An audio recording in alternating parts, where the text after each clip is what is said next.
Thank you, Sripriya. Thank you, everyone, once again for joining us. So, out of this 50 odd doctors joining for the program, at least some of you might have thought how to start. Some of you are already working in palliative care, that I know, but rest of you might have at least thought once how to start palliative care services in your setting. It can be a hospital or a community-based or an outpatient clinic. How can I start delivering the services in my setting? So that's why we have this topic today, organizing palliative care services. So in Pallium India, we have a state facilitation team representing all the states in India, headed by Ms. Shalini.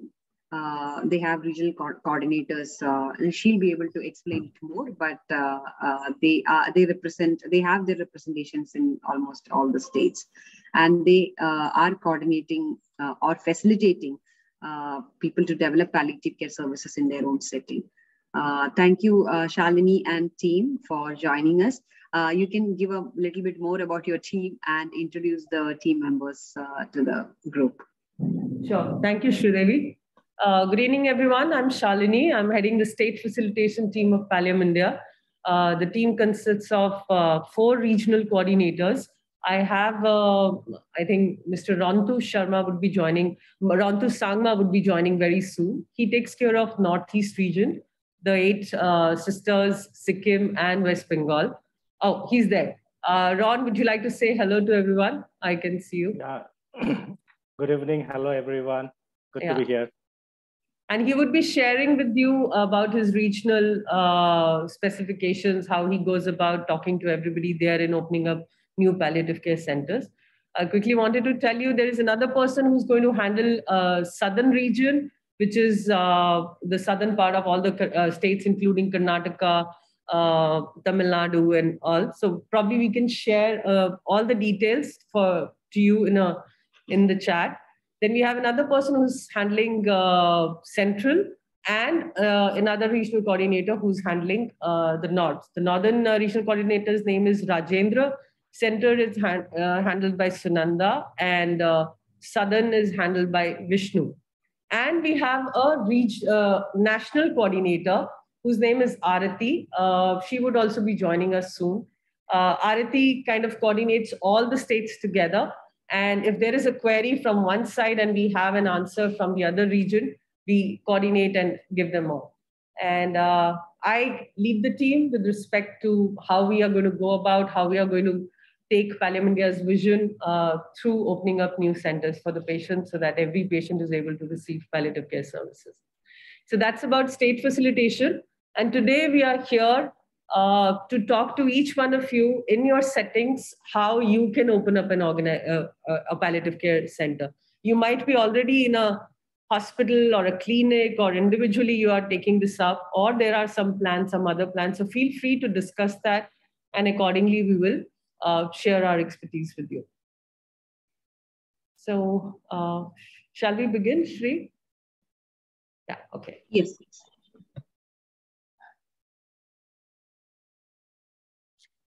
So that's our, this WHO palliative care triangle. That's what we begin with always. For any palliative care service to be available, the World Health Organization has told us that to bring palliative care in every patient's life and to ensure that every place you are delivering it, there are 3 things that you have to keep in mind. One is that the team is educated. The team who are delivering that service, that is educated, and that's where the education part comes. Before that, there has to be a policy in the system. Policy like there has to be government policy or a state policy in the system or a program in the system, which allows that educated team to work through that infrastructure and provide palliative care service. And of course, the third part is the drug availability. Now, by now, you must have understood that how important opioids are, essential narcotic drugs, and how important their availability is. And have they had a session on opioid already?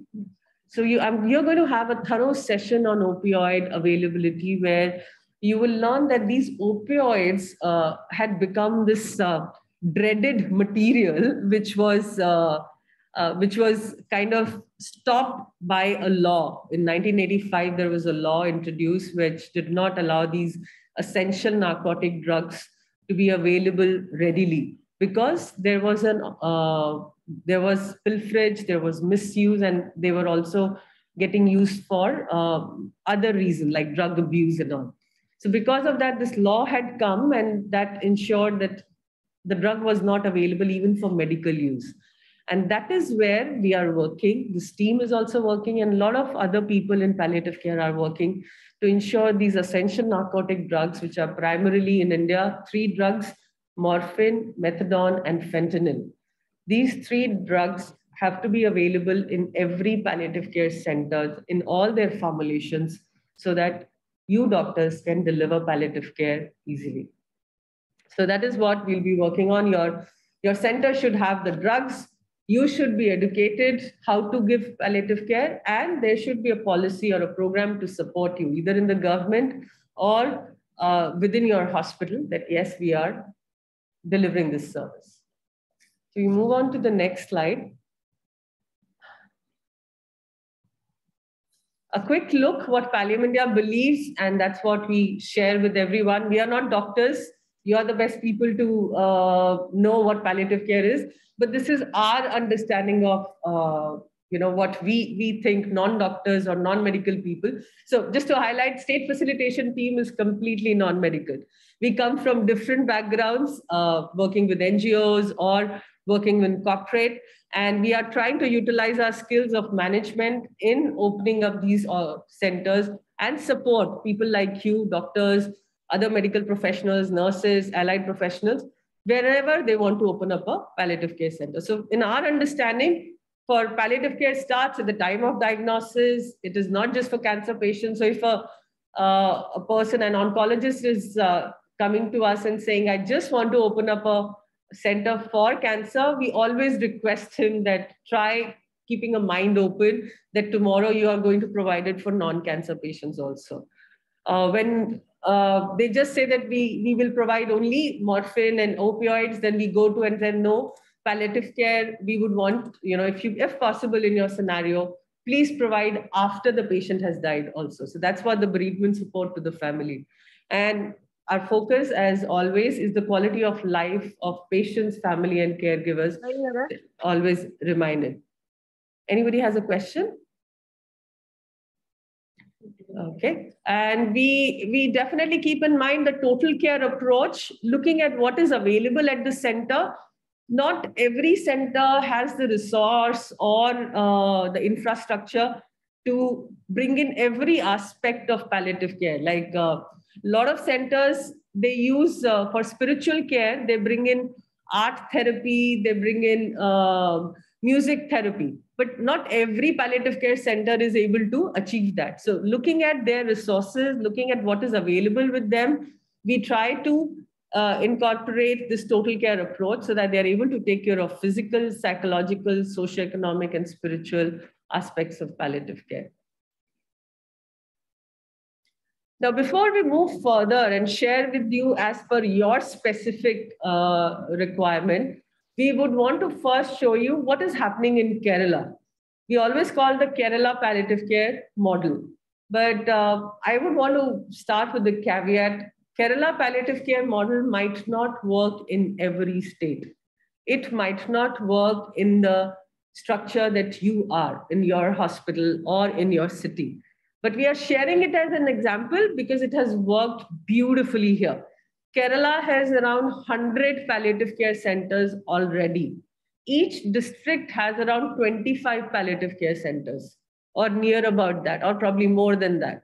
Because there has already been that WHO triangle, there has been a state palliative care policy, which was written in 2008 and then again revised in 2019. So they have been very open to palliative care since long. So because that policy was there, the palliative care delivery has got into the healthcare system. So ideally, every panchayat, which is a basic unit for a village in Kerala, every panchayat should have a palliative care nurse who will do home visits, go to each house and see if there is a palliative care patient. However, that is what the government infrastructure is. But we have another palliative care characteristics that is happening here, and that is community. And that is playing very major role in Kerala to take palliative care from the medical place or where it is getting delivered to the community. So if you see on the left-hand side is the micro. Micro means the family who's suffering, the patient, and macro, the government and other healthcare institutions. So though in panchayat or primary health centers, there might be one nurse trained, but it's the joining part that is most important here. And that is what we call it, the meso part, which is the community. So we out here in Kerala, community is utilized really well. So I don't know, it is the cultural reason.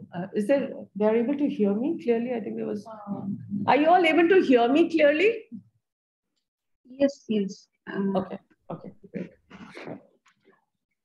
So this community piece is more active in Kerala. It can be for cultural reasons. It can be for reasons of the way, because Kerala is one of the most literate society, how it is.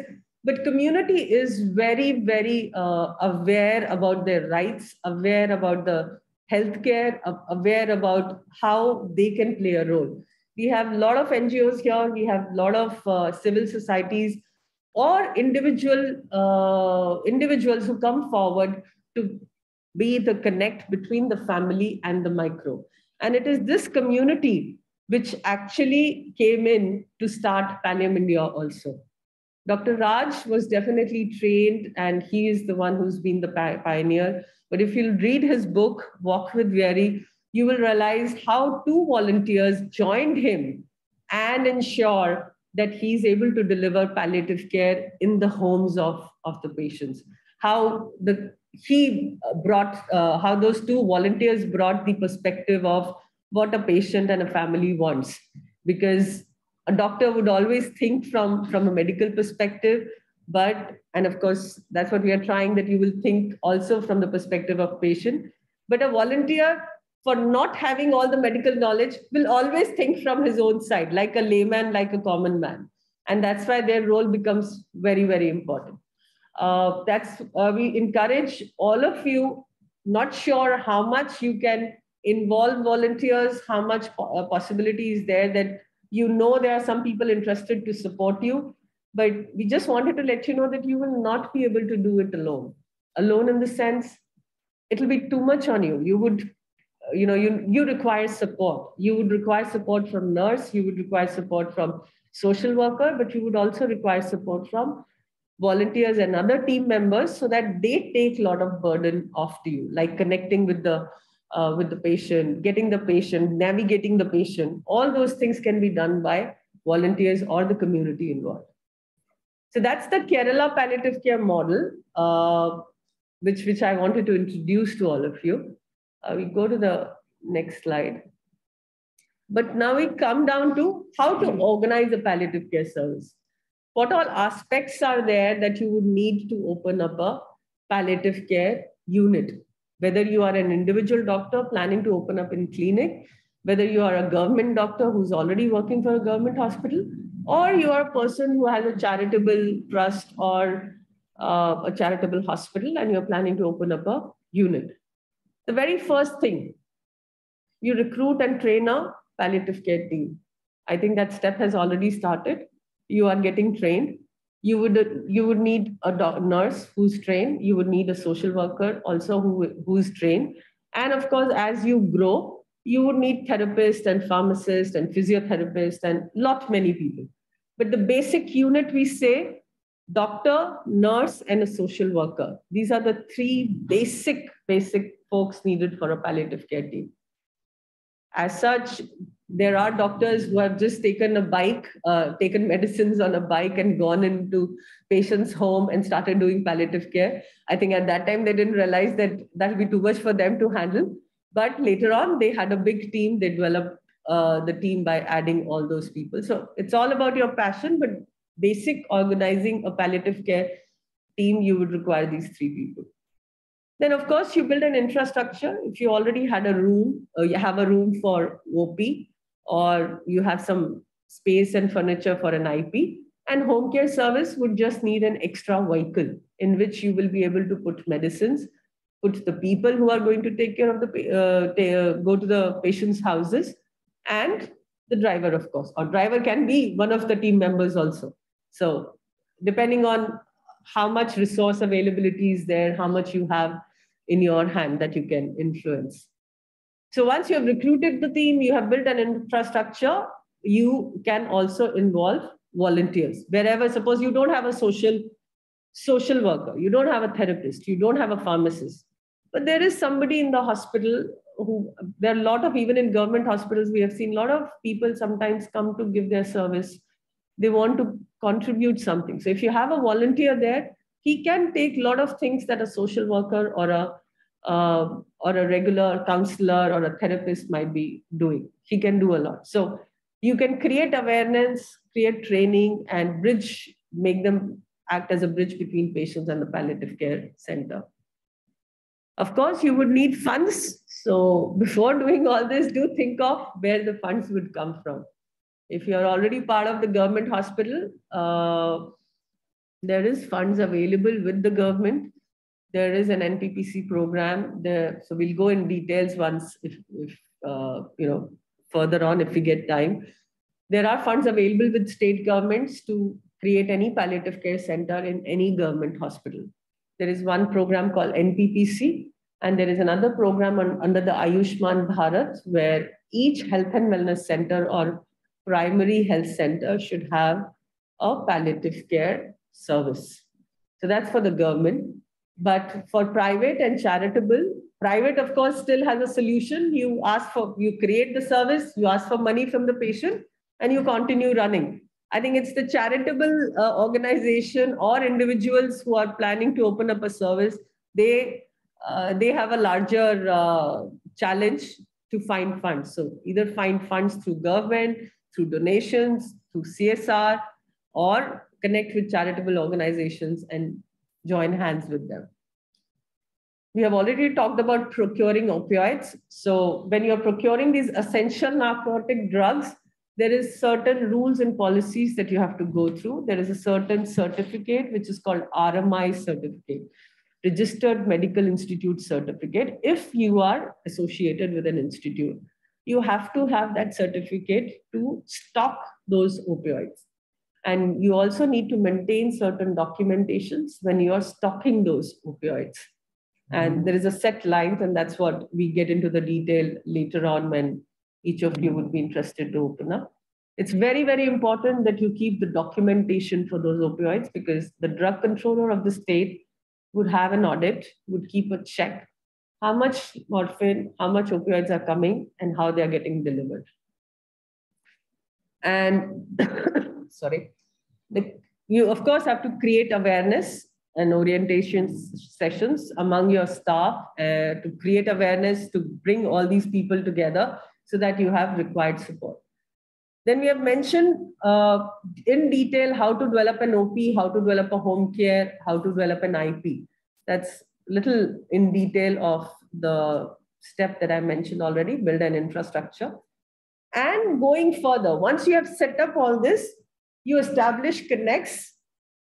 You establish connects with your government, with your community, with the administrator, with the civil societies, so that you are able to connect to the patients, you are able to create awareness, you are able to get more support for yourself. So that's how generally, in nutshell, how a palliative care service needs to be created with all these aspects in place. I'll take a pause here. Any questions?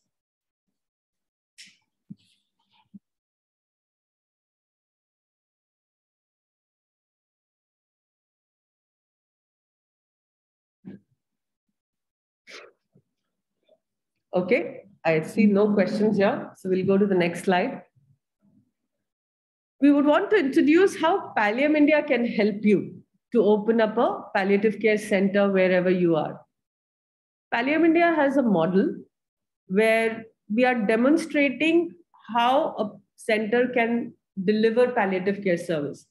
That demonstration is happening here in TIPS, Trivandrum Institute of Palliative Sciences. Here we have a proper IP where we have around 16 beds. We have an OPD running every day, and we have around 6 to 7 vehicles going for home care every day. That is what TIPS does. We connect with link centers, OPDs in hospital, and we do home care.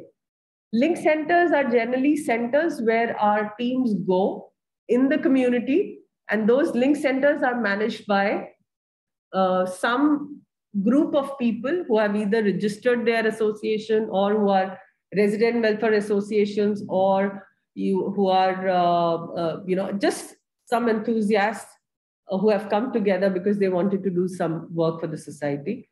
Later on, they engage themselves or create a trust.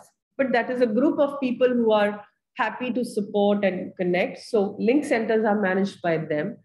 Then we have OPDs in the hospitals. Like we being an NGO, there are 3 other hospitals here. Trivandrum General Hospital, Trivandrum Medical College, and SAT Hospital, which is where we work for children particularly. So our teams go sit in that hospital and run palliative care OPDs because their hospitals do not have specified palliative care units. So we are kind of going there and creating that unit. So this is how we demonstrate here in Trivandrum how a palliative care center is run and what all you can do to run it. That is the demonstrate part. We do the education part. We demonstrate how you are doing, how to do it, but we educate you also. The way this session is going on for doctors, we give trainings to nurses, we give training to social workers, counselors, we give trainings to volunteers, and we give trainings to any person who's interested in enhancing the knowledge. Some trainings are very specific, like for physiotherapists or for pharmacists or for further specialties like for pulmonologists or for there are like for gynecologists and all those specialties. They want to know how to deliver palliative care in their specialty. So we set up special programs for them. So that's how we do education. And of course, it goes to facilitation. And that's where our team comes, that is state facilitation team. By demonstrating and educating, we connect all these services to all of you who might be interested in opening up a palliative care center. We come to you in the state, help you connect with your state government, help you connect with your donors, help you connect with the people around your own management, create awareness and work with you so that you can open up a palliative care center. So that's the Pallium India demonstration model. Yes, I think voice is breaking up for somebody. We would suggest if you can switch off the video, it might be good. And I think there is some question, like stocking these opioids under licensed pharmacist only. Good question. I would want to suggest, of course, we'll have a detailed session for you. Particularly for stocking opioids, you might not need a pharmacist. If a pharmacist is there, great, but you might not need a pharmacist. The primary responsibility lies with the palliative care doctor. He has to be accountable for all the stocks that are coming, where it is getting dispensed. Whom he gives the responsibility, like out here, Dr. Rajgopal is the person responsible. But of course, Dr. Rajgopal is not maintaining the registers. He's not maintaining the documentation and where the morphine has gone on. Out here, we have a pharmacy and they are maintaining. The pharmacists there are maintaining. In a lot of other centers, nurses are maintaining those registers because they just have 2 people team. One is doctor, one is nurse. So doctor gives the consultation and all, rest everything is managed by nurse. Some places a social worker is doing. The only thing is they are maintaining the records, but the doctor has to be accountable. He has to sign and he would be the one who will be caught if anything goes wrong. So yes, your neck is under the law if anything goes wrong with the opioids. So not to scare you, basically you have to be accountable for what's happening with the opioids that you have ordered. I hope that answers your question. Go to the next slide. So that's our demonstration. You see our Pallium India Center, our current Pallium India Center. To be honest, in Dr. Rajgopal's viewpoint, and we would have loved to have a center which is more organized in terms of space and greenery and just immediately to look at. If any of you are from Karnataka or from Bangalore or Pune, Maharashtra, there are a couple of hospices there you can visit. You will see. I think I'll take a pause. Like, where all, anybody from Pune or Bangalore here? Anyone? This group seems to be very quiet. I'm not even getting chance to sip my tea. I'm asking you questions, so you'll answer and I'll sip my tea.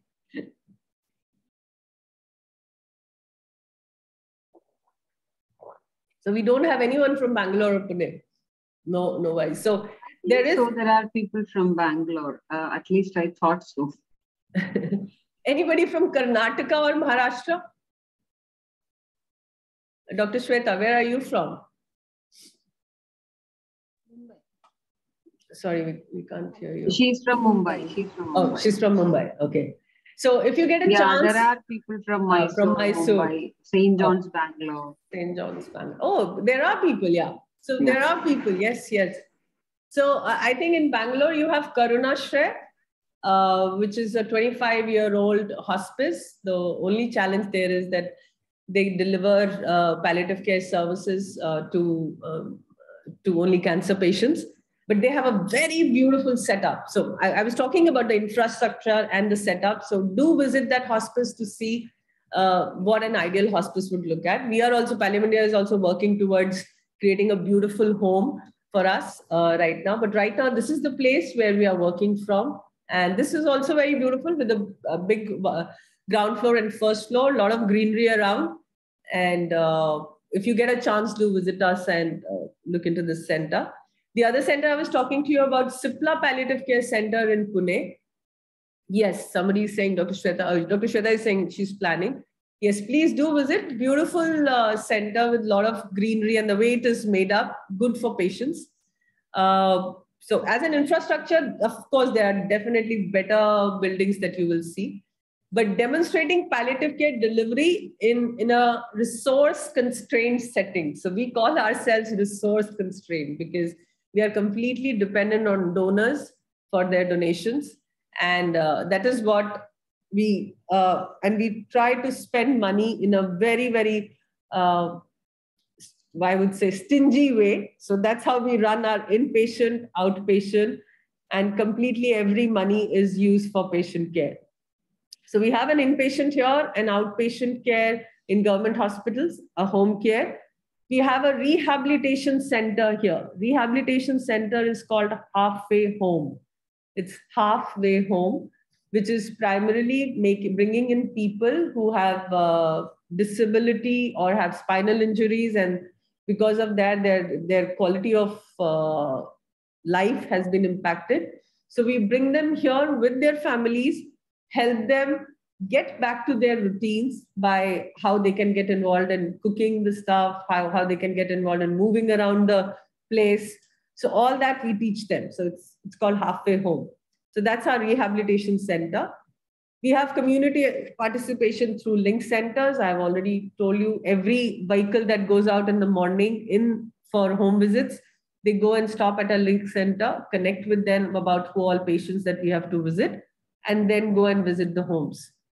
And Halfway Home, I've already mentioned to you. Around 21,000 patients and their families have been seen in Trivandrum so far. That has been our contacts. And we have around 87 volunteers and 14 link centers in Trivandrum through whom we all work. So that's the model, demonstration model. We always encourage, one of the main things the facilitation team does is, if a new person wants to see how to open up a palliative care center, how to deliver palliative care services, we always invite them to come and see Pallium India. Because if in this restricted, constrained money-wise and infrastructure-wise, if we can deliver palliative care service at this level, you all would be able to deliver in any kind of resource constraints. So please do visit us whenever possible, and we'll be happy to take you around. Go to the next slide. This is a picture of a link center where you see our, a doctor or nurse with the medicines would go. And this is like an OPD being run. There are volunteers and there are patients waiting to be served. And the volunteers are coordinating all that. They have brought all these people there, and our team is looking after whatever is needed.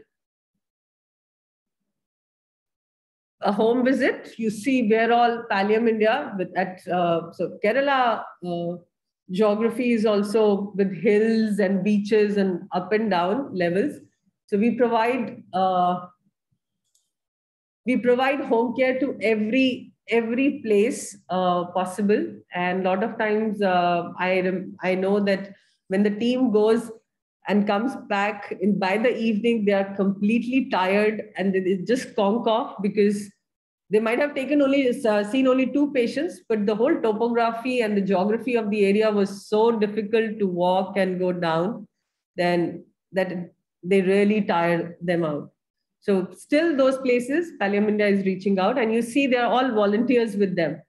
There's a nurse holding medicines in the first, leading the team, then that's Dr. Rajgopal, and rest are all volunteers joining him, who probably know the patient or who know the geographic area. One of the big benefit of having a volunteer along with you while doing home visit is volunteers know exactly how to reach at a house from the shortest way possible, which way the car can go, which way we will have to walk, which way. So they are the right people to guide us. Okay, park your car here. Now we'll have to do rest of the journey would be by foot.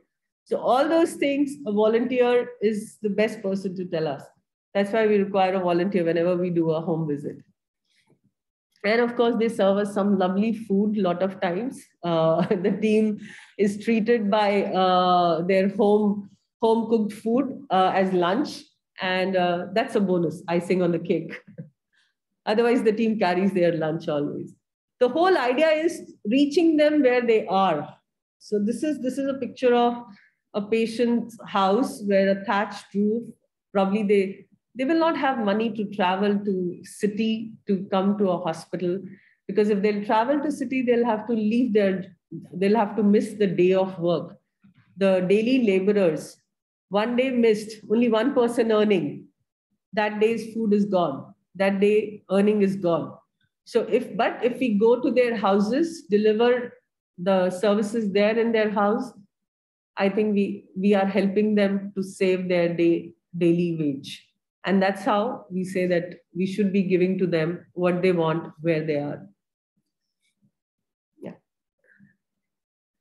This is a very beautiful picture of trying to help through a patient, trying to provide help to a patient when we know that we do not have enough resources, or when we know the patient cannot come to a physiotherapy center.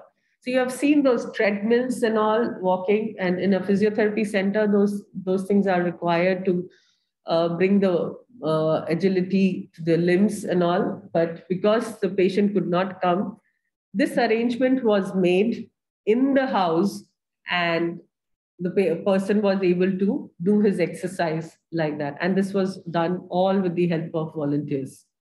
This is not something a doctor has done, or of course the idea might have come, but I'm just saying that you don't need a qualification, a medical qualification to get this done. It's just a simple substitution of all the physiotherapy equipments that we use in our centers, how it can be used at home. Let me move on. Pallium India also believes in empowering the patients and the caregivers to earn. The whole ailment, the whole suffering, a lot of time they lose their jobs. Of course, they lose their jobs, it is going to impact them financially. But when they fall sick, it lose their mental balance. There is a lot of mental impact also that they have. They have lost the identity. They were earlier the earning members of the house, contributing to it. Now that whole depression to a patient that I'm not contributing anymore, this huge loss of dignity happens. Just imagine if you lose your job and you are not able to contribute at home what you were able to do earlier, what will it do to your self-respect? How would you feel so unwanted and unworthy of living? And that is where we try to help people to get back to their earnings. So if you see in the first picture, that is our CEO handing over a sewing machine to that man who's actually paraplegic. He has lost his half limbs, I think. And but he was doing some job, he couldn't do so, but he's a very good tailor. He's a very good designer. So we provided that thing through our volunteers so that he can continue earning. And that's a different story, that his daughter, who's sitting next to him, has been a nurse also in Pallium India. So she worked as a nurse as well. The second picture you see, there is this patient again, who's not able to walk around like regular person. He's creating umbrellas. We have a lot of items created by our beneficiaries, either by our patients or by caregivers. We put them on display at reception area for sale. There's a lot of jewelry items, umbrellas, showpieces, and some of them are very beautiful things to gift away or to utilize, like some basic soaps, or lotions, or home solutions, or something like that they create, and we provide a whole setup in our reception area where those things are on display and can be sold. So that's how we give them dignity in their lives, and they are able to earn their livings. Go to the next. One of the things we realized while we were giving medicines, and Dr. Raj shares a very beautiful example, that a doctor prescribed a patient that, okay, this medicine after food, this medicine after breakfast, this medicine after lunch. So after a week, the patient comes back and he said, why have you not taken your medicines? It's like, every medicine you said, take after breakfast, lunch, dinner, or after food. I never had food. So how can I take medicines? So there are people who are so poor that they do not have 3 meals in a day. So how will they take medicines, or how would they really worry about medicines when they do not have basic food? And that is when Pallium India ventured into providing food kits to our patients. So along with medicines, delivering patient care to them in their house, our volunteers got together. They started creating resources and developing these food kits, and which is like basic food grains for any household, like simple rice, dal, or some basic spices. And that food kit is delivered to every poor patient so that they can have food as well as medicines.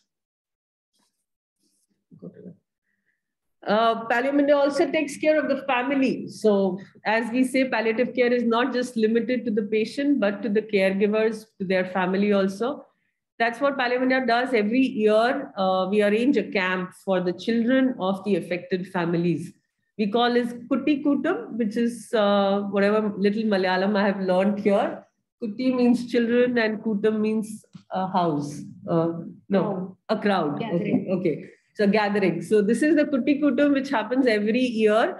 And all the children who either have, if they are from bereaved family, or they have a patient in the house, which is our patient. So we bring them together and offer them some fun for 2 to 3 days, so that they come out of that suffering, they come out of that sickness, seeing somebody sick at home all the time, and they live life like a child for a day at least.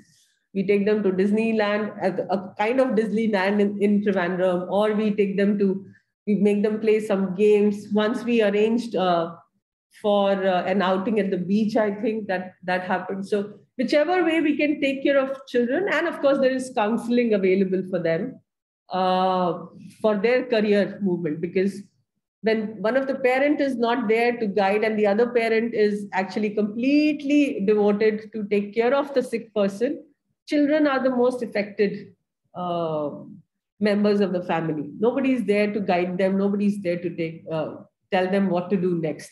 And that is what our teams help them. Our volunteers are particularly involved in that. It is completely run by volunteers, this Kuti Kutum, and they take care of it. We also run a telehealth helpline.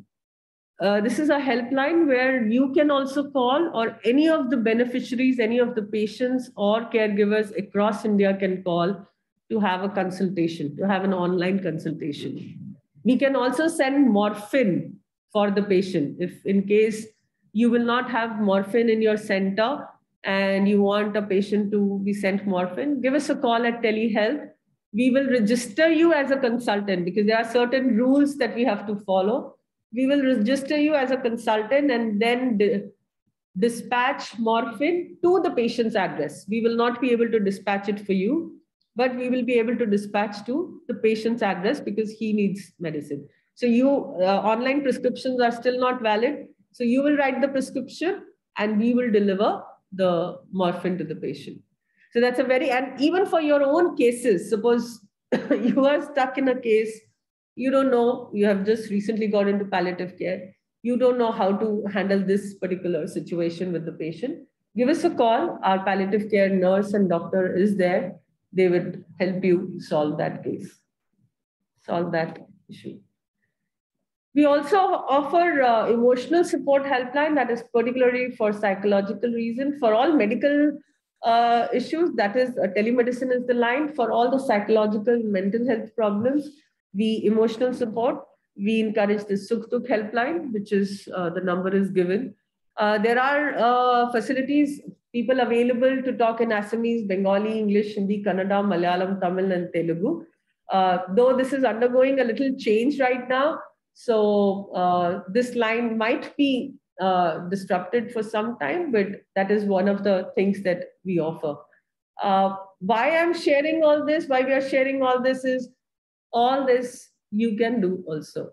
You can set it up wherever you are and you can run these things looking at the capacity you have.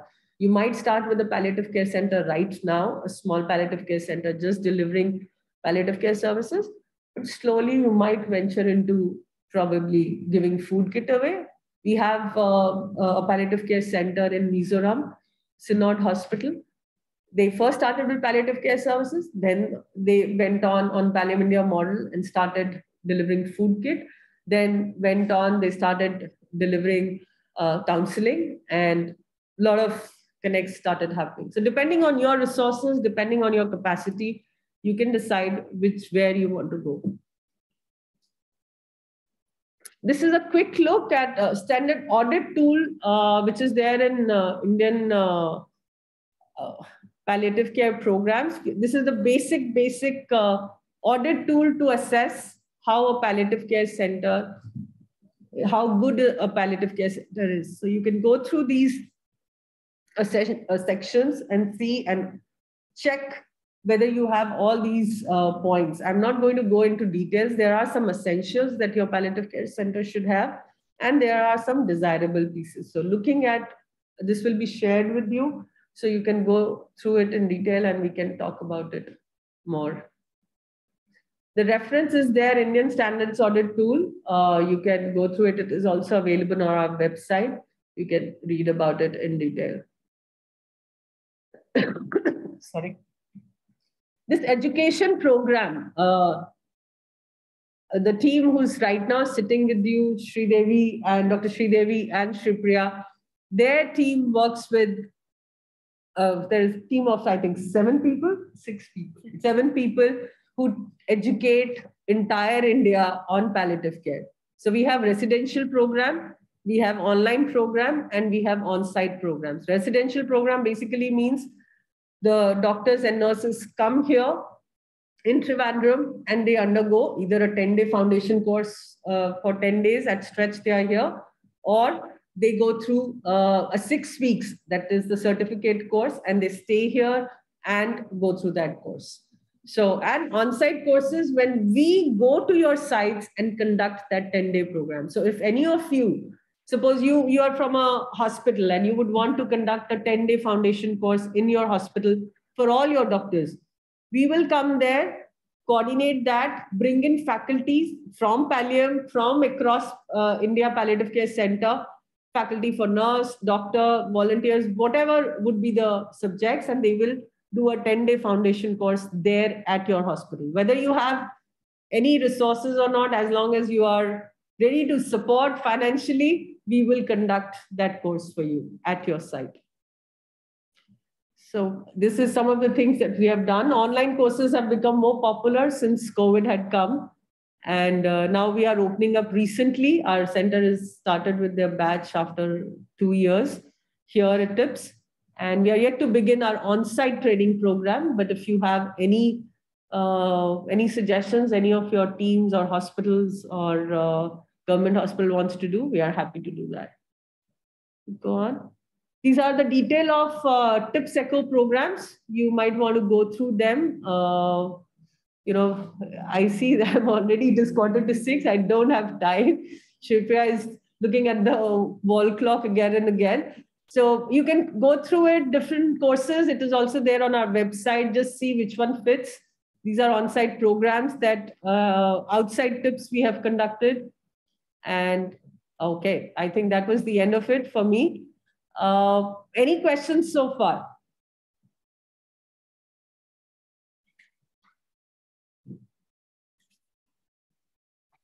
Nothing in the chat. Okay. Great. I don't know if I'm scaring everybody away not to ask questions, but now I'll have to hand over to Rontu Sangma, who's going to take care about or who's going to talk about all the things that State Facilitation Division particularly is doing. And he will be sharing his region-specific inputs, that how in his region he has helped develop palliative care. So he will be sharing that with you. Hi, Ron, all over to you.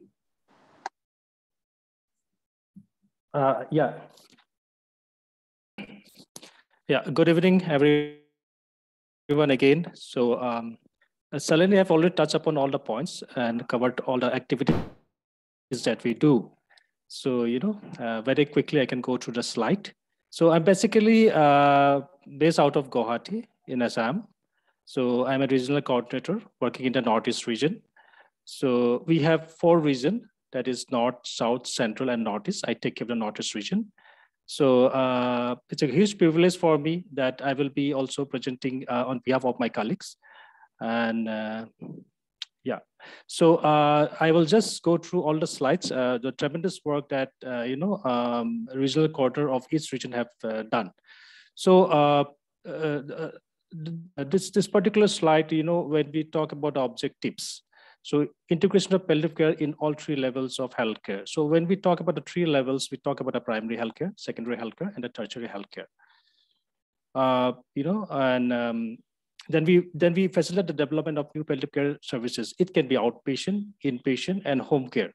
So we have also, worked with few institution, private, and also recently with a health and wellness center, where they have asked us, in Manipur especially, they've asked me how to start an OP in the health and wellness center. So what I did personally was that, we have discussed a lot, and then I discussed, what is the minimum essential infrastructure, and documents that you need to start up.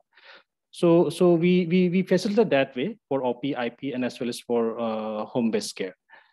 And definitely ensure equal and safe opioid, essential narcotics accessible to the country. So what we do out here is that, to make sure that, every patient have access to, pain-free opioids. So what we do is that, we go to the states, we meet the NHM, the government, and the private people, we talk to them the importance of this, and then we also, try to tell them that, that especially for the private institution, they must have some kind of certificates, which I'll go through it later.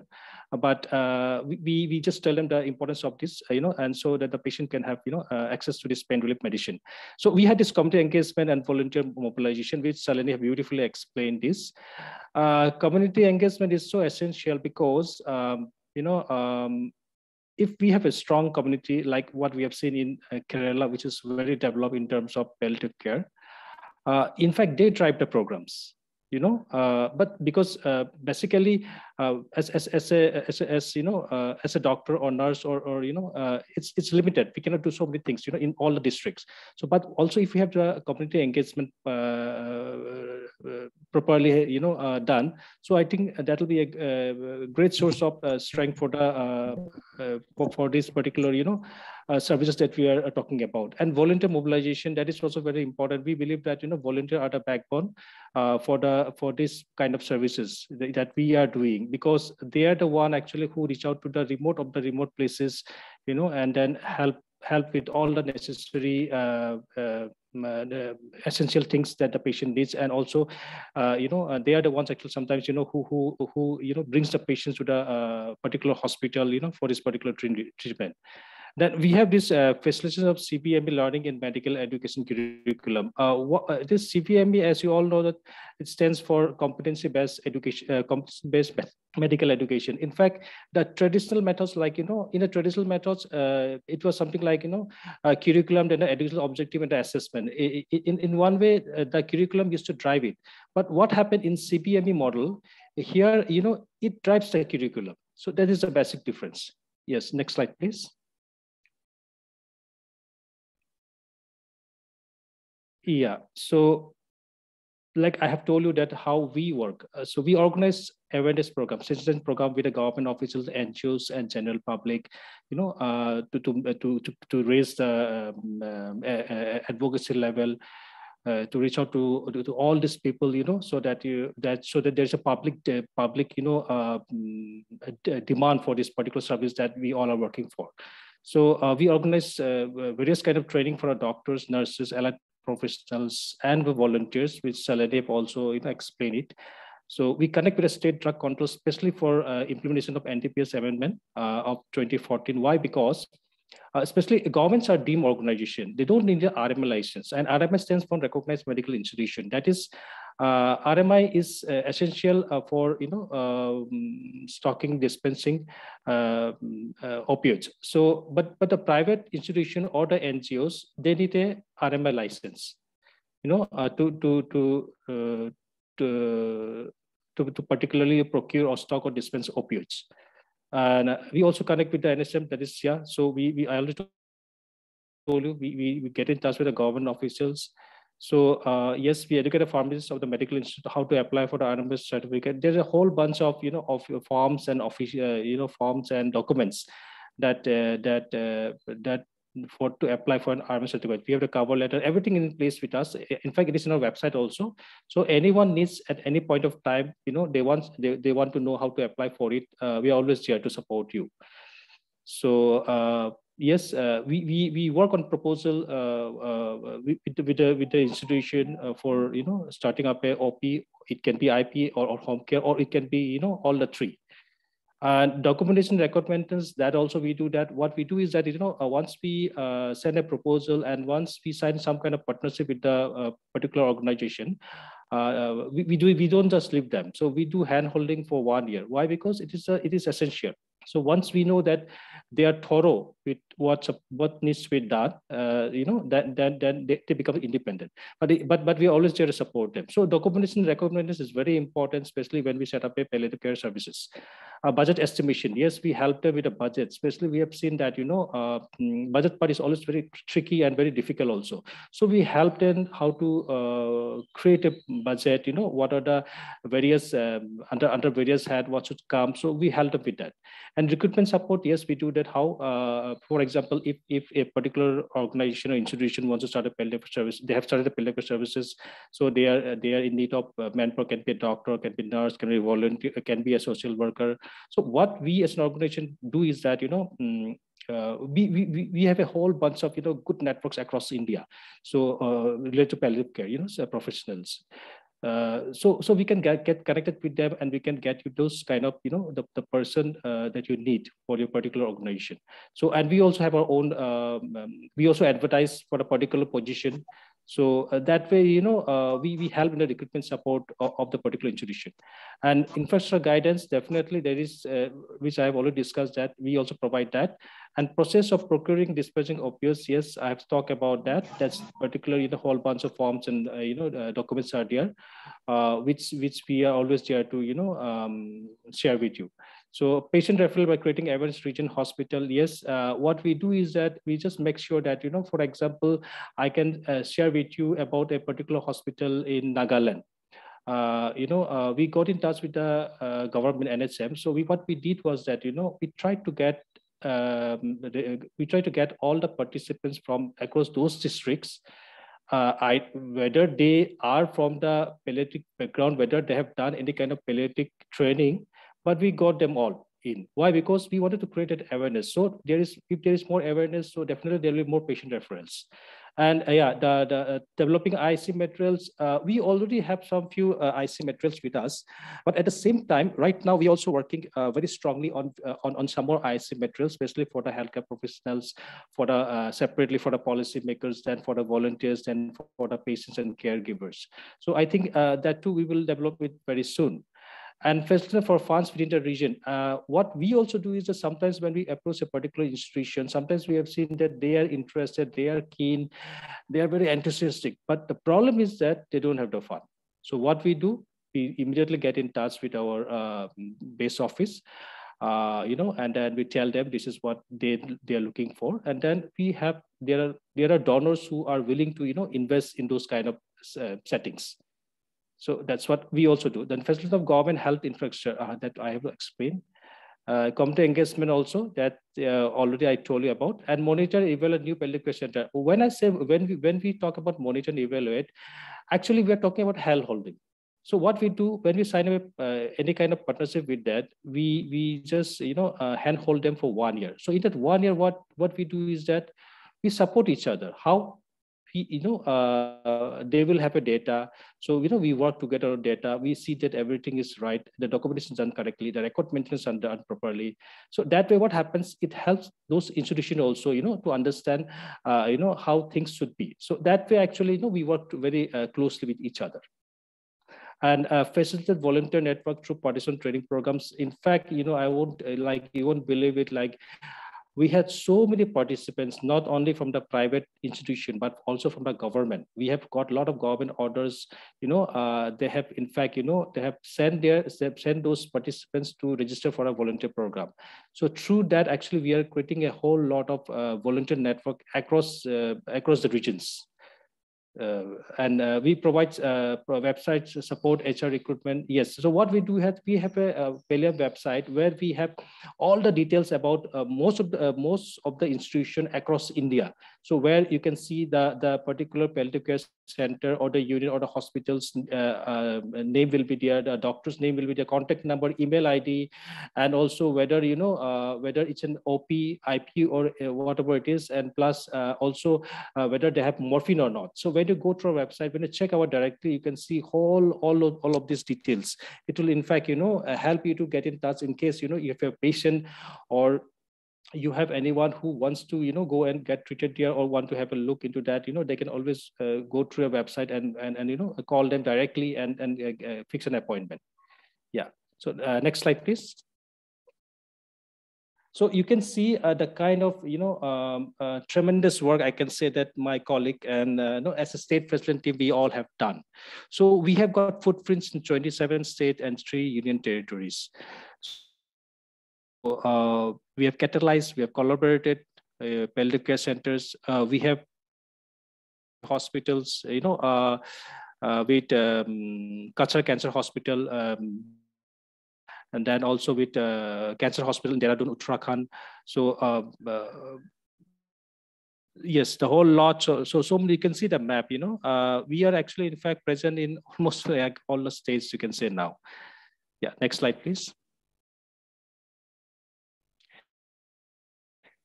Yeah, next slide. Here are a few states. All the states are mentioned. All right. So we collaborate with 19 NHM state government. No, the previous slide.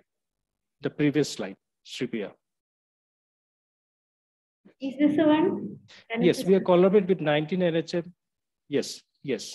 We collaborate with 19 NHM state government for training, education, developing palliative care center through National Program for Palliative Care, NPPC. So you can see all those states, like, starting from Mizoram, Tripura, Meghalaya, all those states, we have collaborated with them, and we could work, very effectively with them. So what we did with them was, policy and implementation. So we helped them develop this PIP. PIP is like annually done once a year. So we help them prepare this program implementation plan so that they can write about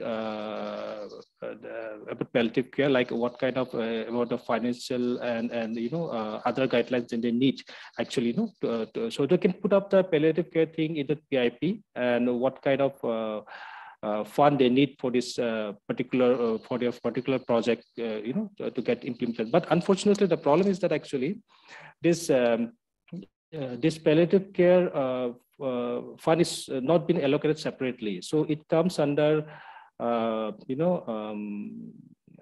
FlexiPool under NHM. So they have put some amount there. So that's how it works. So there is no dedicated palliative care fund actually allocated. So implementation of NPPC, yes, you all know NPPC stands for National Program for Palliative Care, which was formed in 2012, and which already many states have already have implemented. In fact, development of palliative care through health and wellness center, developing a state palliative care policy. So a palliative care policy, what I know is that I think we had in Kerala, we definitely had in Kerala, in Maharashtra, Tamil Nadu, and Karnataka. But in Kerala, it is very active. What about other states? I'm not very sure whether it is in the implementation stage or not.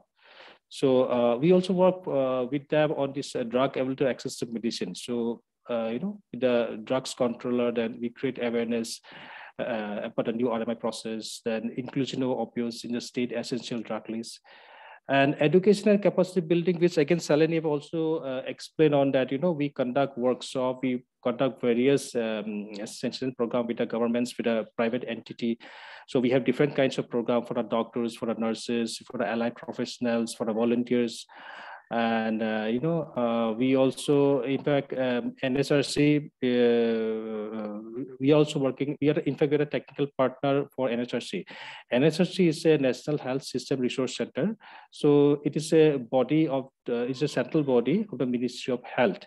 So what they are doing is that recently we had this training here in Guwahati, where from all the eight states of Northeast, they participated, and the topic was like, it was for I think 4 to 5 days. The topics were on mental health, geriatric care, and palliative. It was conducted here. So 12 p.m. This is something which is just. Ron, sorry to interrupt. Your voice is getting. Ron, sorry to interrupt. Your voice is getting broken. So if you can switch off the video for some time. Yeah, okay. Am I good? Am I good? Yes. Okay, I think some network issue. Yes, and training and engagement of the volunteers. Yes, yeah. Next slide.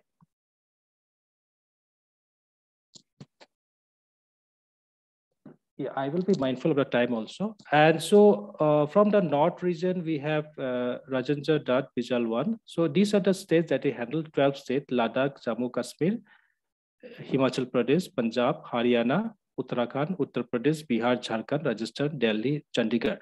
So if any of the participants are from this region, they want to set up a palliative care services, or they want some kind of forms, documents related to palliative care, related to RMI, anything. So he's a right person to be contacted.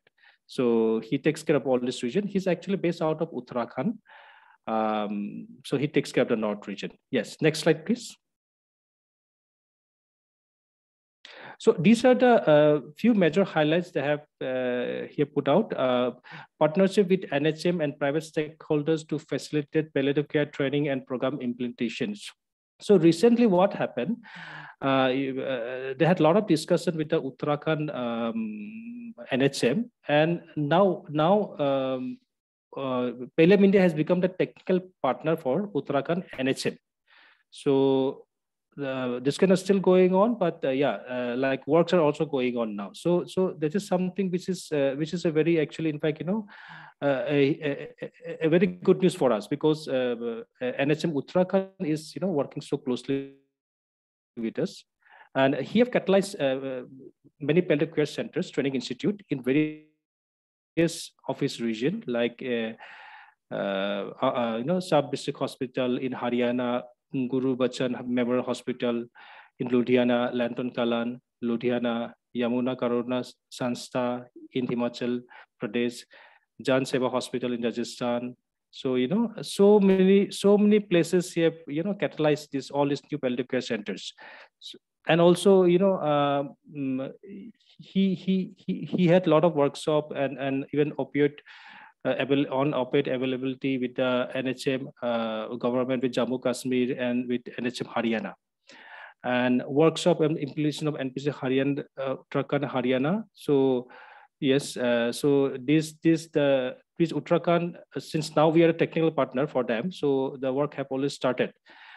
Engagement of implementation of NPC Geo, yes, he also got a government order from the NHM Uttarakhand to go ahead with this kind of engagement. So yes, and also he have signed up terms of engagement with the Yamuna Karuna Sanstha, Himachal Pradesh. Next slide, please. Yes, there are challenges. There are various challenges in all the regions. So some of the challenges that he faced was the geographical location, the extreme weather condition, like in Uttarakhand or Jammu and Kashmir, the transfer of trained government doctors and nurses. Yes, that is always a big challenge. So the training should be continuous for all the upcoming doctors and nurses as well, and also the doctors who is transferred to that particular district. It will be very nice also he goes and train the medical professional in the district that he's posted. So I think then what happened like that then there is a continuous flow of this training happening. So maintaining a protocol to contact the official, yes, there is a few guidelines and few rules that the officials wants to they have to that we all have to maintain. So Pallium India team office present in respective states. In fact, we keep traveling. The regional coordinator, we keep traveling. So my colleague Rajendra, who takes up the North region, he keeps traveling. So you can say that he's in touch with all the regions now. Yeah, next slide. Next slide. Just wanted to add just a minute here. Teams, particularly we are sharing this with you more as an examples from your regions where we have gone and helped organizations to open up palliative care centers. If you see this one, particularly this picture, there is a hospice in Amritsar that is people were interested to open. And this is quite something which is related to Golden Temple. It's the same trust which has opened this hospice. So one of our regional coordinator worked with them here. You can see Rajendra in the picture here. He's wearing the specs. Yeah, he's the person. So he worked with them, gave them the documentation, told them how things can be done. They had the infrastructure, they had some training. They just needed to know how to begin. So that is where the discussion happened. If you see on the right-hand side, the PGI Chandigarh, even if you're not from North, you would know PGI Chandigarh is a very famous hospital. That's Dr. Mini Arora, who's the palliative care physician from PGI Chandigarh. They run a separate hospice, which is run by Dr. Firoza Patel, and Rajendra is there talking to all of them. And the person sitting next to Rajendra is Mr. Chima, who's a volunteer. He runs a separate, kind of an accommodation for patients and caregivers in a Gurudwara, and he provides support to them. So he's a completely non-medical, but the integration of all of them, we act as a catalyst. Our regional coordinators act as a catalyst, connect them, get them what they can get benefits from each other.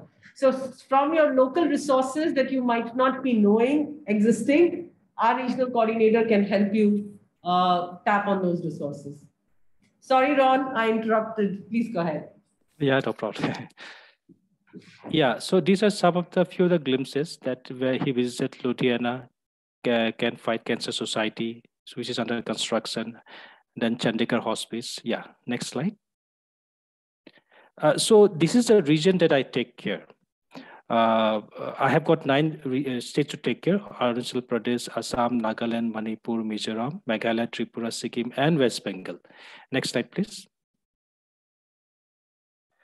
Yes, like, when we visited this particular state, Nagaland, Assam, Mizoram, and few institutions in the West Bengal, we have seen that, and those are private institutions, by the way, we have seen that they are following the new RMI process. So which is something very actually pleasing to our eyes, actually, because we have always seen that, they follow the old rules, and because it is very comfortable for them, and they don't want to know about the new rules. Sometimes they are not interested also. But when we visited those particular states, we were so happy to see that they're following these new RMI laws. Participants from NHN on-site training from Mizoram, Manipur, Nagaland, Meghalaya, Tripura. Yes, we got very good support from them, and we are still getting very good support from them. So we continue to have this, very close collaboration with them.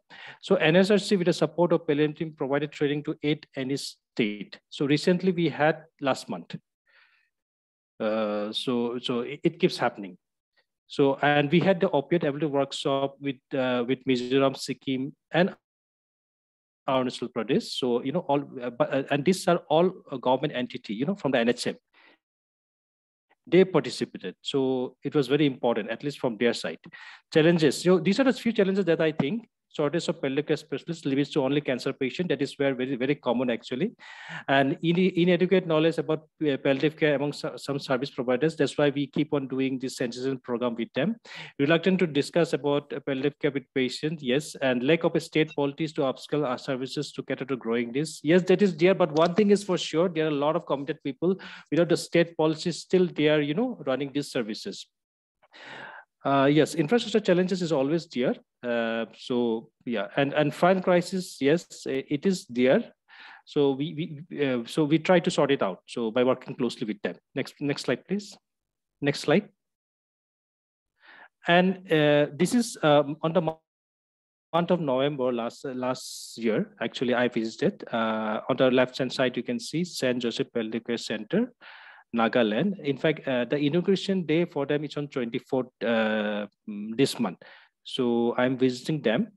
So it's so nice that they're coming up with that. And we also visited Sikkim, a particular monastery, Rumtek Monastery, where the people, very simple, and and they want to know about palliative care.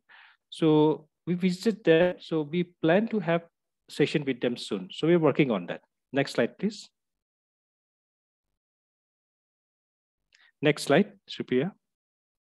And this is the palliative care team in Namche district, Sikkim. And we also, met that controller in Manipur. Next slide, please. Next slide, Supriya. Yes, this is the central region. My colleague Sunanda Samal, she takes care of it. That's her contact number. So anything related to this particular state, please get in touch with her. Next slide, please. Next slide.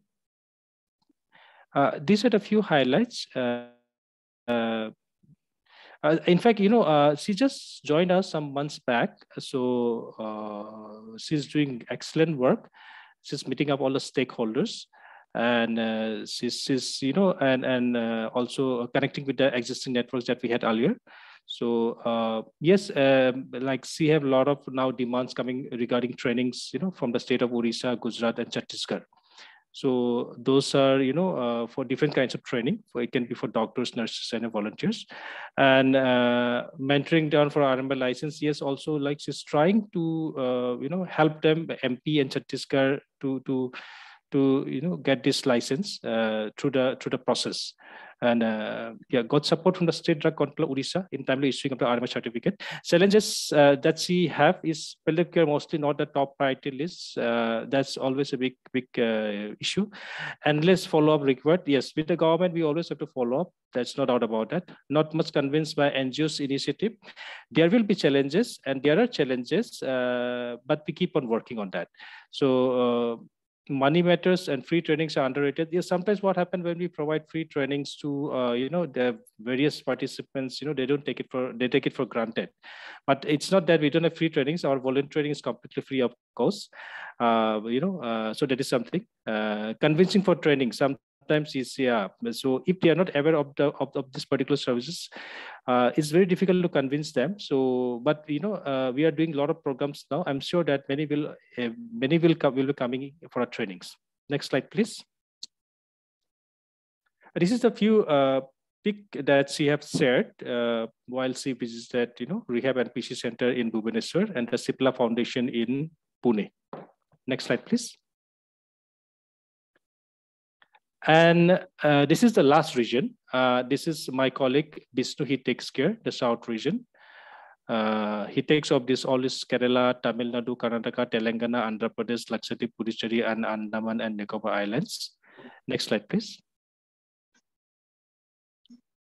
So highlights. South India is leading the way, but have real challenges definitely. Especially when I talk about Kerala, it is very developed in terms of palliative care services. Kerala with highest community-based palliative care service, that's true. Needs-based palliative care services provided definitely for disabled, for profit initiative, for pediatric services, that's true. Strong primary level institution and private player. Yes, so that becomes a big support actually for them, to take this forward. So unlike, sometimes other states, they find it quite challenging. And the challenges they have was like, in Lakshadweep, which is a union territory. So now they don't have a dedicated drug controller. So we are working very closely with them. So we hope, something will be put in place. So definitely more awareness is required in the rural areas, which we are again working on that. And we'd like to change with new NDPS amendment, which I've already discussed. This is the problem. Actually, this is the issue that we face. So we do a lot of sensitive program with various stakeholders, so that they understand this process and they follow this particular amendment. And slow transition in policy level intervention. Yes, working with the government will always take some time. So we'll keep working. Yeah. This is a few visit that he did, which Salini recently, some visit and some very good discussion with the government. And I think Salini will be able to explain better. Yeah, I can share that. Yeah. So this is what a facilitation team does, and that's what probably we'll do it with all of you if you call us a regional coordinator. The first picture is the NHM head in Tamil Nadu, National Health Mission. People who are from government hospitals, you'll understand that National Health Mission drives palliative care. So we go and meet them, try to work with them how we can train their teams. So this is Mr. Gerard, who's holding the book for Dr. Raj, of Dr. Raj. Then on the second picture we visited a hospital, that's Dr. Republica, who's running a palliative care hospice and a center in Chennai on sustainable model. So it is not just that charity or through government that you can start a palliative care center. You can start a palliative care center where you are earning also. So she has a model where she charges the patient families who are able to pay and provide palliative care services. So in this hospice, the patient's family pay for keeping the person there. So a lot of hospices want the caregiver also to be there, but wherever caregiver is not there, only the patient is there. So we visited that hospice. Then you see in the third picture, we have met Puducherry Mission Director, National Health Mission Director. We gifted him a copy also. So these are the connects we make for you in your state. And we go and meet them so that whatever support you require, suppose a district hospital doctor wants that there should be a palliative care in my district hospital. So we will share that information with the NHM head, or we will tell him how to approach the NHM head so that he can get the budget for his hospital. We'll help him to create a proposal in the government sector. And the fourth picture is about a charitable organization again, which is there in Chennai. It's called Golden Butterfly.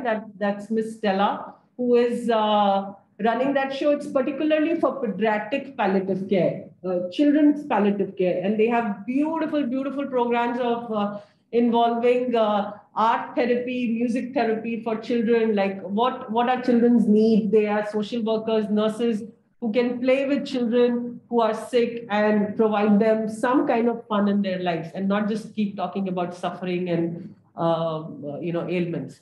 So these are different ways that we connect and for you, and we can do that in your states also with you.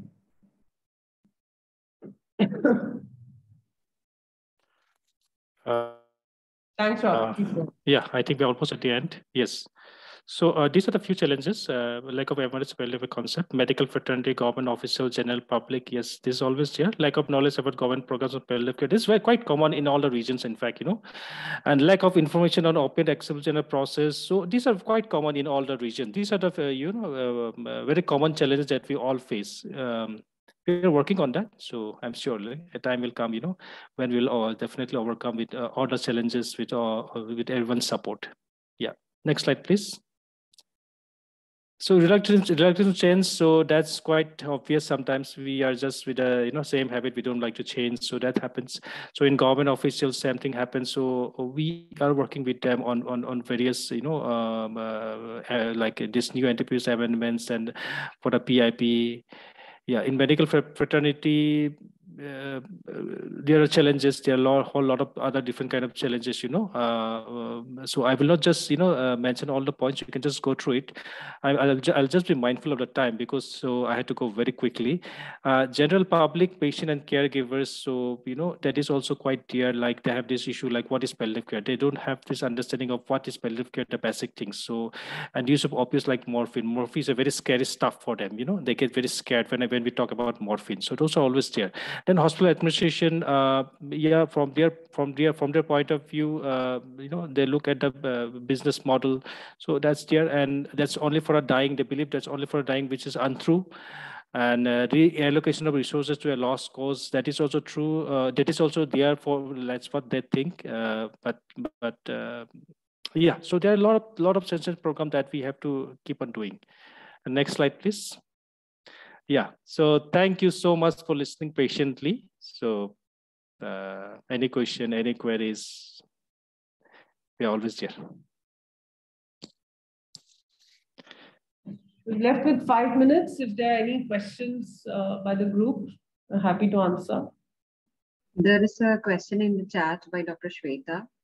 I think I'll be able to answer that. Are there separate training programs or workshops for caregivers?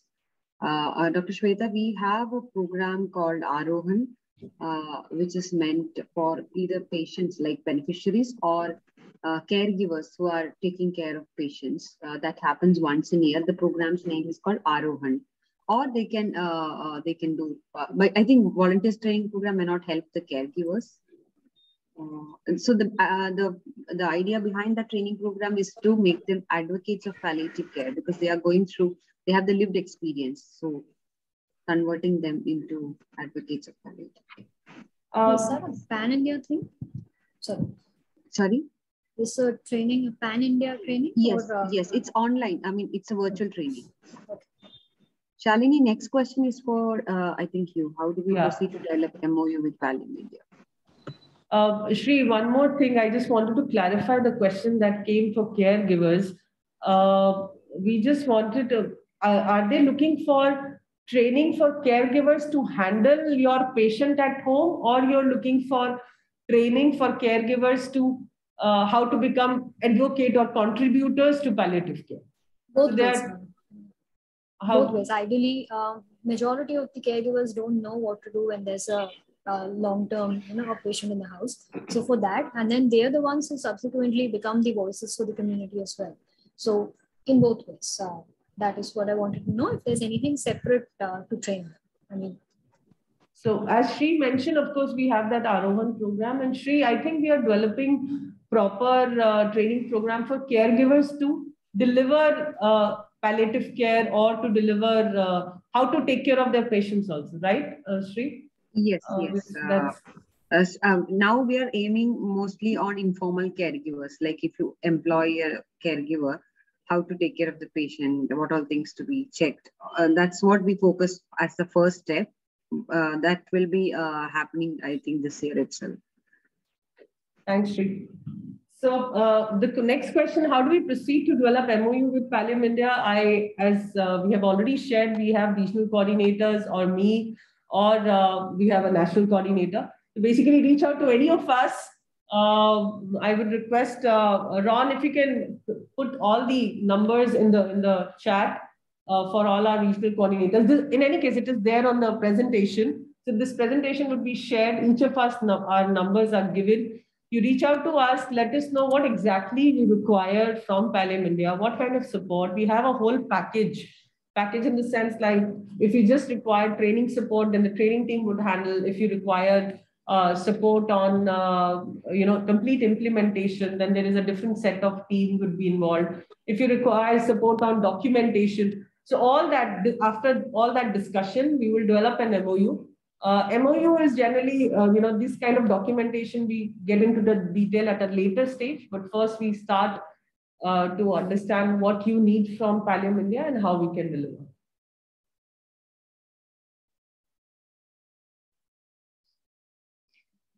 Any other question? So, ma'am, ultimately, when you talk about Pallium, can you hear me? I'm Shetty here. Yeah. Yes, so I just want to know something like, hello. We can hear you, ma'am. Hello. Yeah, sure. So just when you talk about nowadays, you can see a lot of geriatric. Yeah, I'm continuing. So we can see a lot of geriatric centers in all over, maybe in most of the states we have. So do you whether we can include this also in palliative, consider it as palliative care units? Ron, you want to take that? I think either you or Dr. Sridevi should explain that. Dr. Shetty, this is a very, very valid question, and one of the upcoming field where we have palliative care requirements. We are already working with a lot of retirement livings and old age homes and geriatric units where they want palliative care to be inculcated. Particularly retirement livings, assisted living, old age homes, they all want palliative care to be inculcated in their delivery, in the infrastructure that they are building.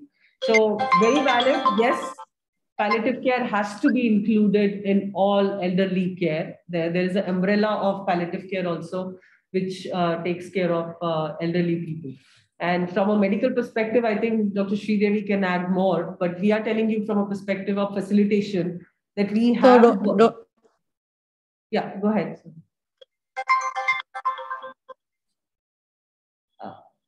We have worked with a lot of assisted livings, and we are building it out where they want to support elders, and they are part of the program, and they want to bring palliative care into it. Shri, you want to add something? Yes, ma'am. Why I bring this question is that because I'm working in Kolkata. Yes, ma'am. Please go ahead.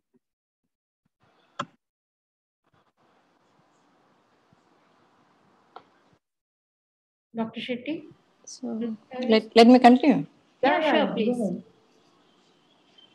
Hello. Dr. Shetty, you can continue. Some confusion. Yeah. Can you hear? Yes. Yeah. Now, why I ask this question, when it's I think I want to make the things. Yeah.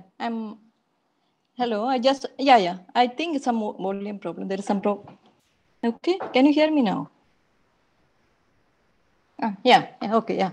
So why I put this question is that if you want to make more awareness, since I'm working in Kolkata, there are a lot of geriatric homes, there are a lot of charitable centers, there are a lot of social work centers, there are a lot of private and NGOs are running a lot of organizations. As a Pallium India people, why can't we go and approach them? That would be much better, because they have all facilities they must be having, because they are inpatients, and funding also would be there. Must be some private doctors also would be there. Maybe awareness is one of the reason. And I think if each state, if you consider it, especially like West Bengal, like it's a vast place. You cannot talk about only Kolkata. If you go to North Bengal area and even South Bengal, let's say the situation is very bad. But one thing I am sure that there are a lot of organizations, charitable organizations or NGOs are running these sort of small, what you can say, some hospices, or maybe like it's a from poor to maybe medium income people. So if we people go and approach them, I think it would be much more, we can simplify the fact, what we are saying. Otherwise, it's like a sea. There is no, most of the time, why these people are not improving is that they must be thinking that it's beyond our control, or it's so why can't we go and approach them? That's my question. Like as a single person, I cannot, but I was planning, like, I would be able to do some, I will be able to do some relation, some bonding with the two institutions. That at least I can do. But why can't you come forward? That's what my. Ma'am, our idea is definitely to approach all the centers, geriatric centers like that, and help them.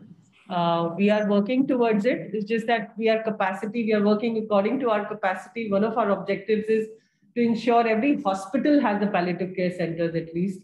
And we, at the same time, wherever we are possible, we are connected. Like you just mentioned, you will connect us to those centers.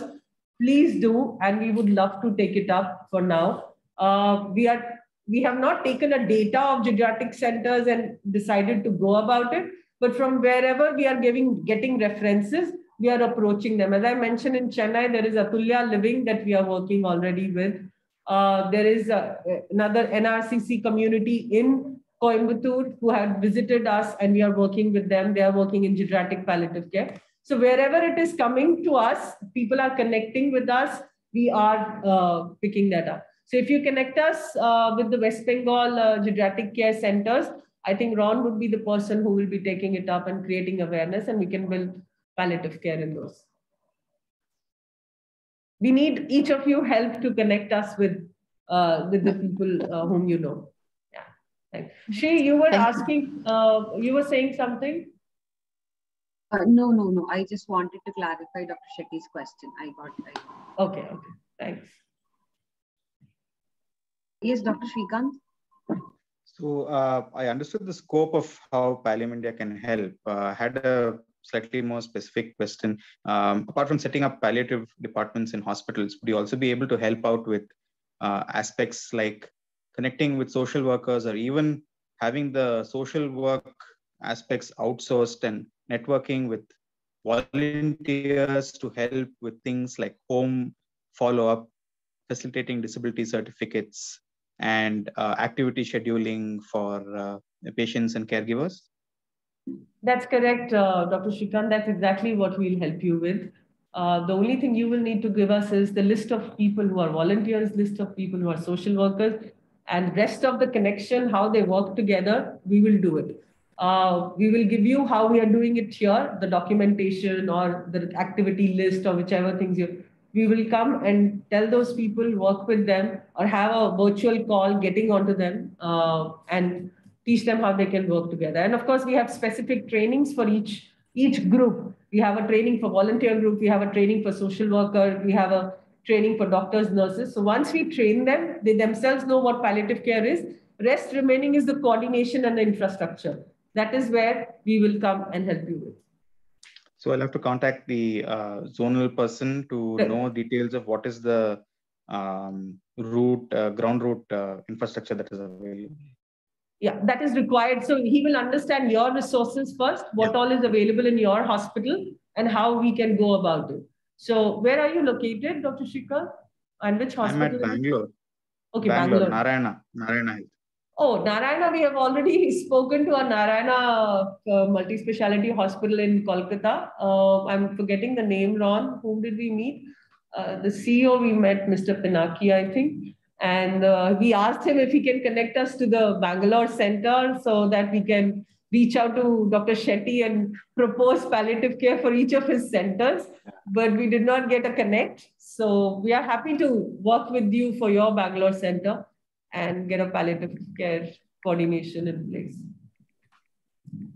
There is a question. I'll speak to my people here.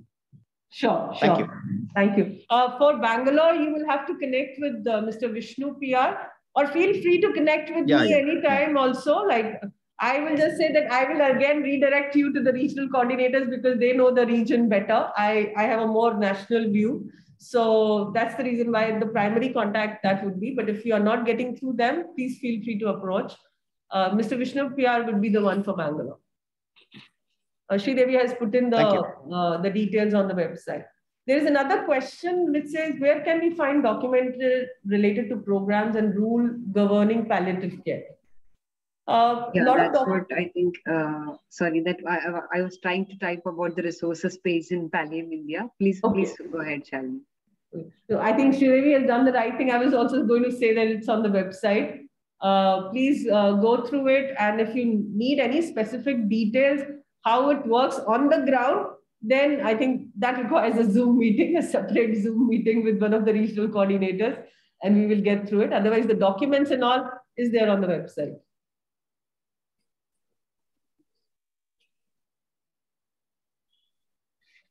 Any other question? I think we are...